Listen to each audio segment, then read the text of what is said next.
Na verdade, Isaías 53, isto é, a chamada canção do servo sofredor, começa no capítulo 52. Quero convidar-vos ao verso 13, começando a ler no verso 13 do capítulo 52.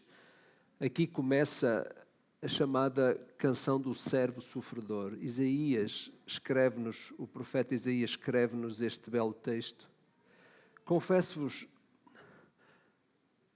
ao fim de muitos anos como pregador, o texto mais difícil de pregar é este que está aqui.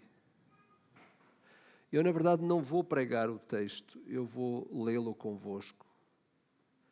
Acho que é um texto tão sublime que é difícil nós verdadeiramente conseguirmos explicar este texto.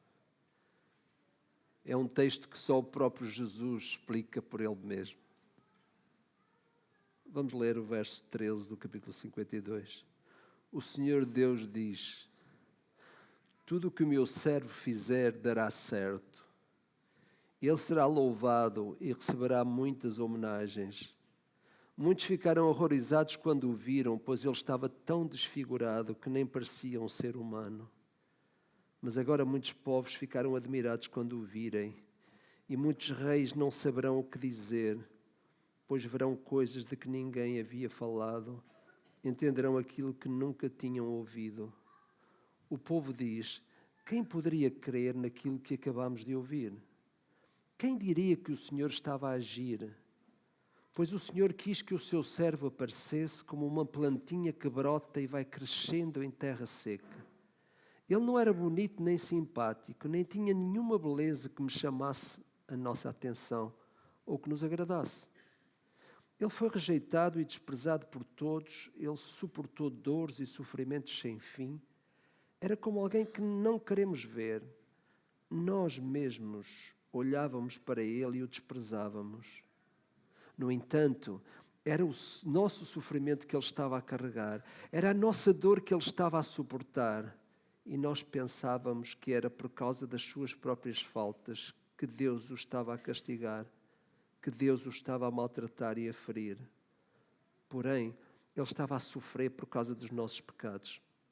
Estava a ser castigado por causa das nossas maldades. Nós somos curados pelo castigo que ele sofreu. Somos sarados pelos ferimentos que ele recebeu. Todos nós éramos como ovelhas que se tinham perdido. Cada um de nós seguia o seu próprio caminho. Mas o Senhor castigou o seu povo. Fez com que ele sofresse o castigo que nós merecíamos. Ele foi maltratado, mas aguentou tudo humildemente e não disse uma só palavra. Ficou calado como um cordeiro que vai ser morto, como uma ovelha quando cortam a sua lã. Foi preso, condenado e levado para ser morto, e ninguém se importou com o que ia acontecer com ele. Ele foi expulso do mundo dos vivos, foi morto por causa dos pecados do nosso povo, foi enterrado ao lado de criminosos, foi sepultado com os ricos, embora nunca tivesse cometido crime nenhum, nem tivesse dito uma só mentira. O Senhor Deus diz: eu quis maltratá-lo, quis fazê-lo sofrer. Ele ofereceu a sua vida como sacrifício para tirar pecados, e por isso terá uma vida longa e verá os seus descendentes. Ele fará com que o meu plano dê certo. Depois de tanto sofrimento, ele será feliz. Por causa da sua dedicação, ele ficará completamente satisfeito. O meu servo não tem pecado, mas ele sofrerá o castigo que muitos merecem, e assim os pecados deles serão perdoados. Por isso, eu lhe darei um lugar de honra. Ele receberá a sua recompensa junto com os grandes e os poderosos, pois ele deu a sua própria vida e foi tratado como se fosse um criminoso. Ele levou a culpa dos pecados de muitos e orou pedindo que eles fossem perdoados. Eu acho que podíamos ficar por aqui, porque o próprio texto já nos faz ver o Salvador que nós temos. E perante este texto nós não podemos ficar indiferentes. Porquê? Porque Jesus foi inocente, que foi culpado. Verdadeiramente, este texto aqui reflete-nos em esboço aquilo que aparece na tela. Há 4 grandes verdades que este texto nos diz. Ele fala-nos da pessoa de Jesus, fala-nos da obra de Jesus e fala-nos, acima de tudo, da sua ressurreição e também da sua exaltação. Sabem, nos nossos dias existem tendências para adaptar a procura pela fé àquilo que é o gosto de cada um. Hoje, nos países mais do que noutros, nós vemos uma variedade de igrejas que permitem àqueles que querem procurar a fé, procurarem uma igreja ajustada às suas preferências. O Salvador, o Messias, aquele que Isaías nos apresenta aqui, ele não aparece descrito como o Salvador que se ajusta às nossas preferências.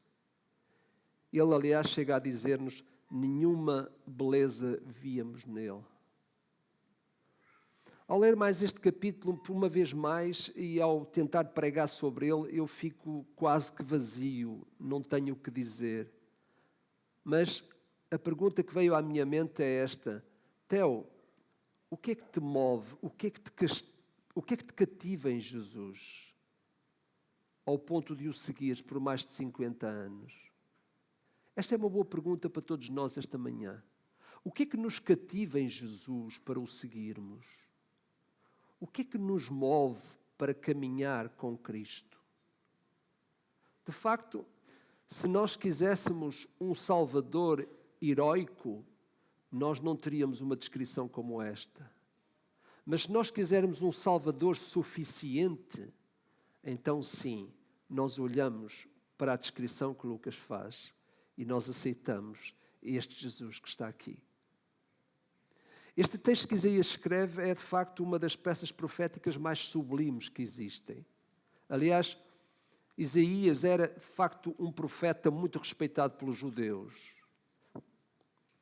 Profetizou à nação de tribo de Judá, uma tribo que foi para o cativeiro em último lugar. Sabemos que o reino foi dividido em dois grandes setores, dois grandes grupos de tribos.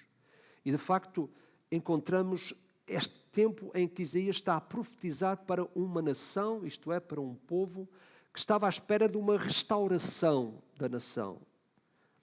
Ambicionavam a vinda do Messias, mas, como acontece com muitos de nós, eles queriam um Messias ajustado às suas preferências. Como acontece com muita gente hoje, quer um Jesus adaptado aos seus interesses. Um Jesus que, no fundo, preencha as suas próprias necessidades. E por isso hoje encontramos uma variedade de igrejas tão grande, cada uma oferecendo, não é, um estilo diferente de pregação, um estilo diferente de música, etc. Mas o Jesus é Jesus. Ele é o mesmo.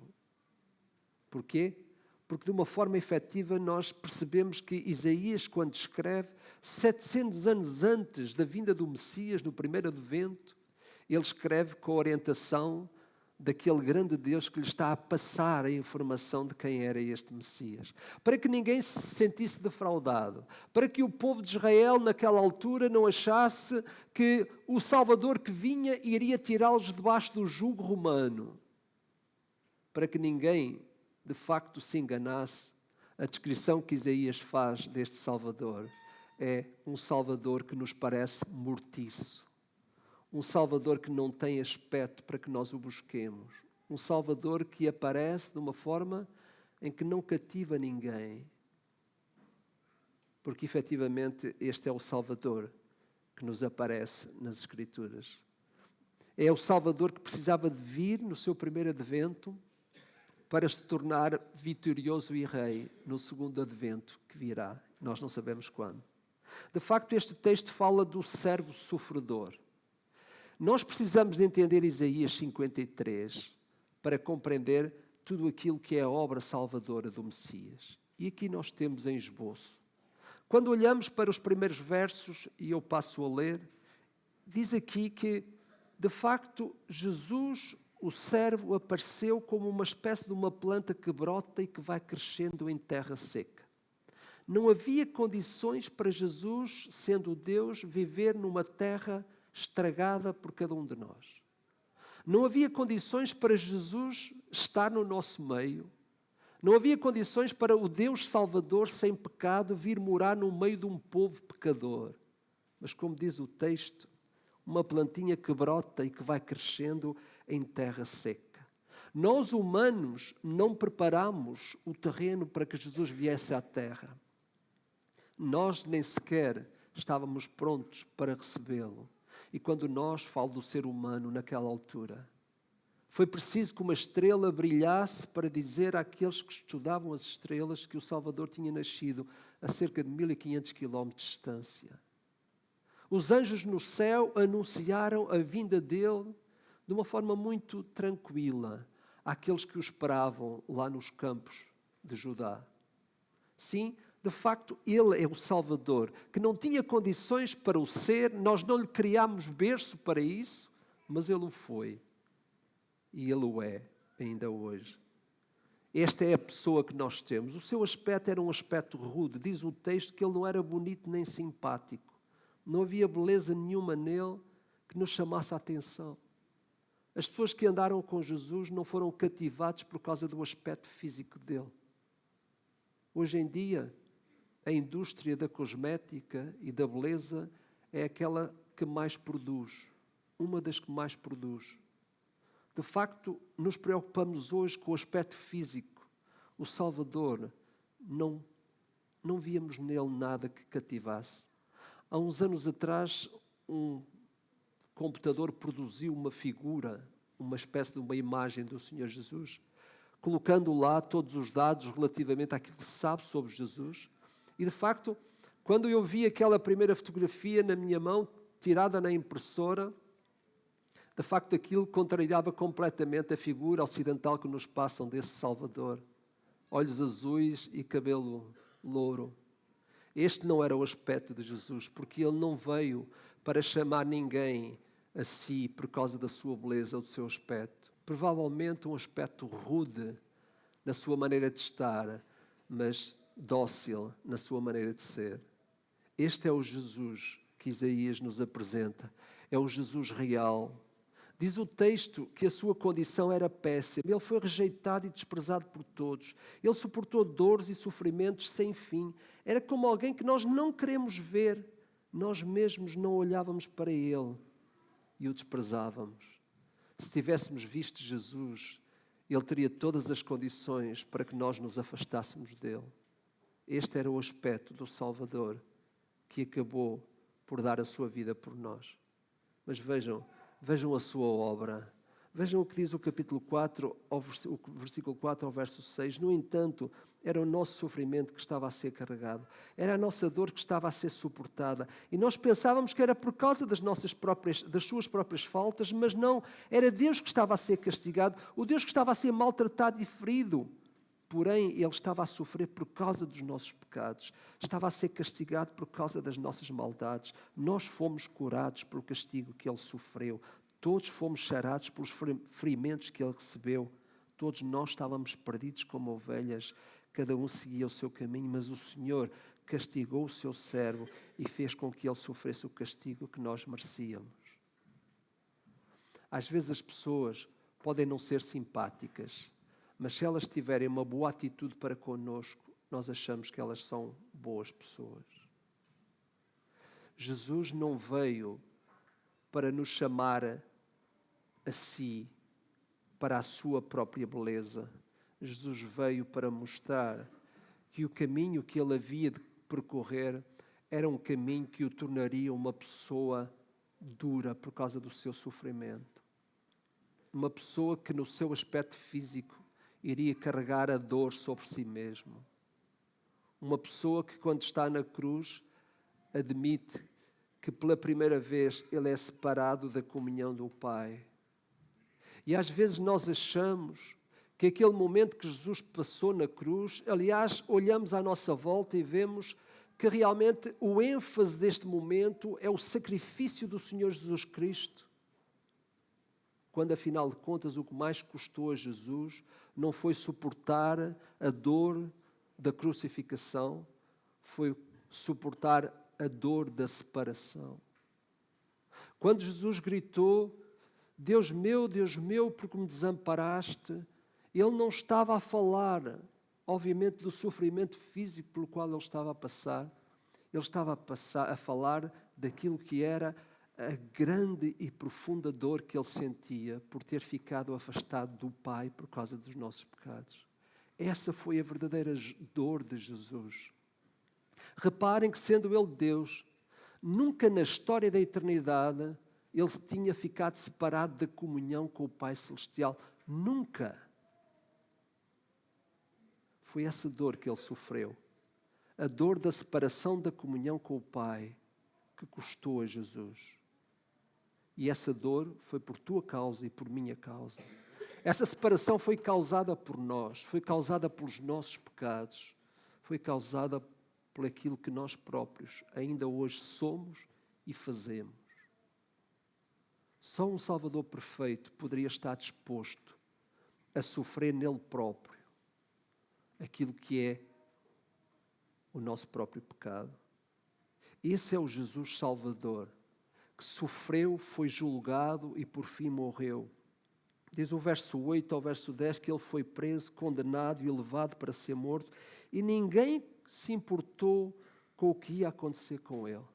Até mesmo os seus amigos próximos, chamados àquele momento a ficarem com Jesus, a velarem com ele, aqueles 3 que foram chamados para a sua presença, no lugar da prensa, no lugar difícil, no Getsemane, onde as naturezas do Senhor Jesus foram prensadas. É isso mesmo.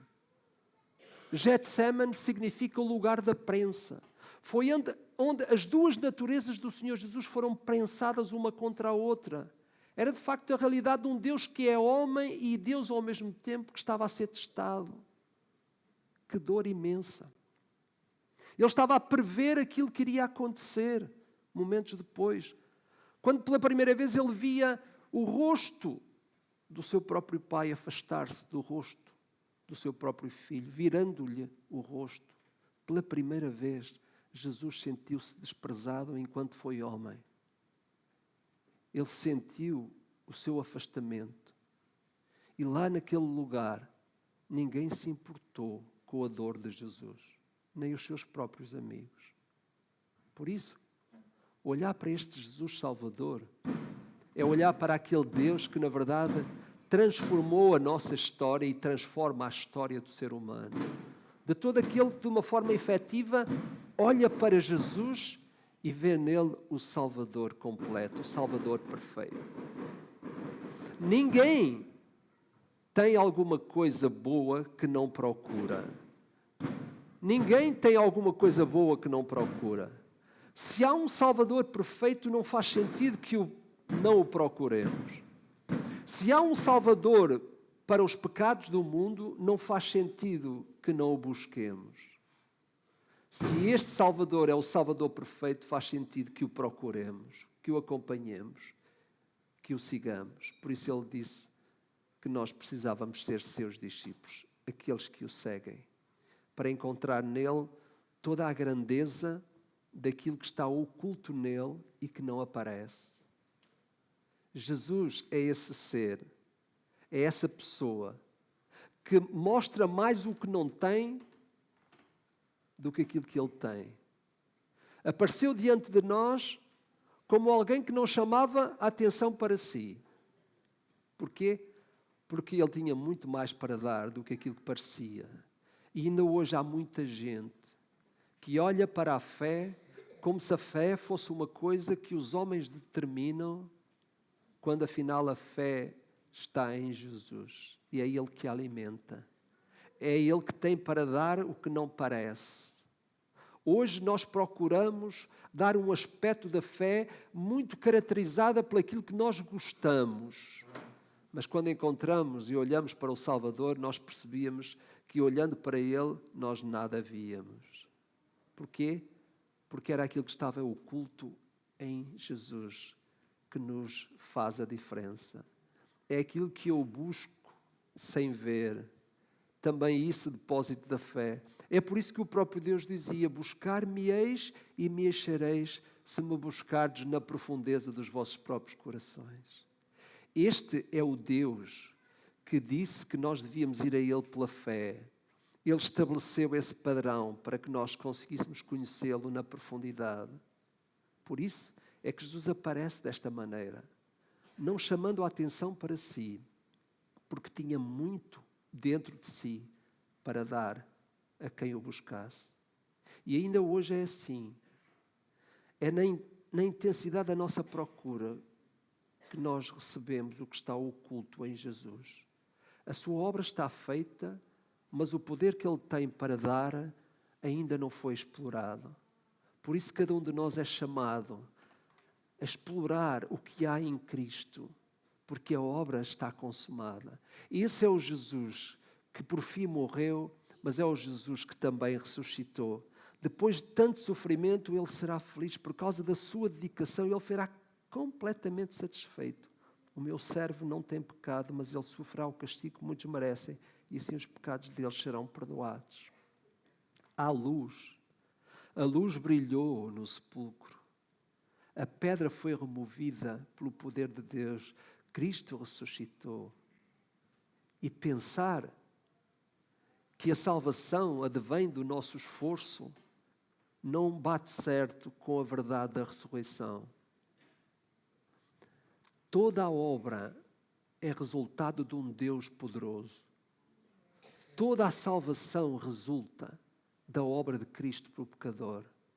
O pecador não tem qualquer tipo de poder participar na obra salvadora de Cristo. Senão, não faria sentido o nosso Salvador vir à Terra. Se houvesse outra forma de nós nos salvarmos a nós mesmos, nunca Jesus estaria disposto a passar pela dor da separação da comunhão com o Pai. Já não é tanto o sofrimento físico. É isso. Tu e eu fomos responsáveis por causa de Deus o Pai ter se afastado de Deus o Filho. Tu e eu somos responsáveis porque essa separação na história aconteceu por causa do nosso pecado. E tu tens que admiti-lo dentro de ti, porque sem essa admissão é difícil nós contemplarmos o que há em Cristo. Sem admitirmos quem somos, torna-se difícil para nós refletirmos profundamente neste servo sofredor que saiu vitorioso da morte. Venceu. E reparem o que diz o verso 12. Por isso eu lhe darei um lugar de honra.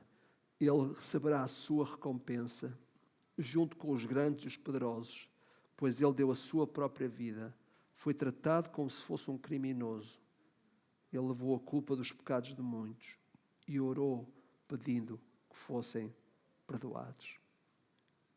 O que mais me contempla em Jesus é que, estando Ele na cruz do Calvário, prestes a sentir essa separação, ainda assim, Ele ora para que o Pai perdoe os criminosos. Tu e eu somos criminosos ainda hoje. Só não somos levados à cruz, talvez porque muitos dos nossos pecados não são descobertos. Só não somos levados à crítica, talvez à condenação, porque muitos dos nossos pecados ficam ocultos. Jesus, por esses também, quer perdoar. Esse é o Salvador que te conhece a ti e a mim de uma forma íntima. É o Salvador que aparece na história como alguém que não o procura, mas que acha a muitos. Pela fé, uma multidão de gente resgatada pelo seu sangue. Se admites que precisas de um Salvador, só temos um caminho a fazer, é segui-lo. É nele que nós encontramos toda a riqueza eterna. É nele que nós encontramos a esperança da vida eterna. Eu tenho as palavras da vida eterna, disse-nos Jesus. Ele estava a falar já daquilo que Ele próprio prometeu dar-nos. Estamos aqui esta manhã. Pela graça de Deus vivemos mais uma Páscoa. Atribulada ou não, com mais dificuldade ou menos dificuldade, aqui estamos nós, para contemplar não apenas o calendário de uma Páscoa a mais, mas para contemplar Jesus, para contemplar o Messias, aquele que, na verdade, se fosse hoje, nós o desprezaríamos, por certo, como outros o desprezaram. Estamos do outro lado da história e vemos o que aconteceu depois da sua morte e da sua ressurreição. Mas, infelizmente, muitos continuam a negá-lo, mesmo depois de todas as evidências. Nós não somos melhores que aqueles que contemplaram a profecia no tempo de Isaías, porque hoje, com muito mais verdade diante de nós, nós continuamos a não admitir que a profundidade de toda a grandeza de Cristo se encontra no passo que nós próprios precisamos dar em direção a Jesus. Jesus fez a obra. Nós precisamos de crer e aceitar essa obra. Jesus disse: eu farei com que vocês sereis meus filhos, mas para isso é necessário que eu admita que preciso de um Pai Salvador, de um Jesus Salvador, de um Espírito condutor para a minha própria vida. Esta manhã que estamos aqui, é difícil pregar sobre Isaías 53, apenas comentar. Ele é tão profundo, eu não consigo. Tive o cuidado esta semana de saber se havia alguém com coragem para pregar sobre Isaías 53. Há muitos pregadores na net que pregam sobre Isaías 53. Eu não consigo. Eu fico incomodado com a visão de um Messias como este que está diante de nós. O que eu sei é que esse é o Messias que eu já experimentei, que eu experimento todos os dias. É no oculto da sua pessoa que eu encontro a grandeza que eu preciso. É esse Salvador que eu não posso dizer que eu conheço sem o buscar, sem o procurar. É esse Salvador que eu não posso viver na intensidade sem desejar caminhar com Ele, andar com Ele. Esse é o Jesus que eu convido cada um de nós esta manhã a buscar. Não o Jesus que interessa, mas o Jesus que satisfaz. Não o Jesus que vem de acordo com a nossa conveniência, mas o Jesus que preenche por inteiro aquilo que são as necessidades de cada um de nós. Esse é o Jesus que eu e tu procuramos. É o Jesus que devemos procurar. É o Jesus que tu precisas e eu preciso. É esse Jesus que a nossa igreja prega. Não o Jesus do show, do aspecto, não é? Bonito. Mas é aí mesmo, no lugar onde tu estás, que podes chorar os teus pecados. Aceitamos isso. Não vivemos só da alegria, vivemos do choro também. O choro do que somos, da alegria de quem Cristo é. O choro da nossa fragilidade, a grandeza do nosso Deus. Que esta manhã, quem não conhece a Jesus ainda, que o procure, que o busque e diga: Jesus, é a Ti que eu quero, porque é de Ti que eu preciso. Não há outro. Não posso viver, mesmo que seja momentos bonitos na presença de Deus.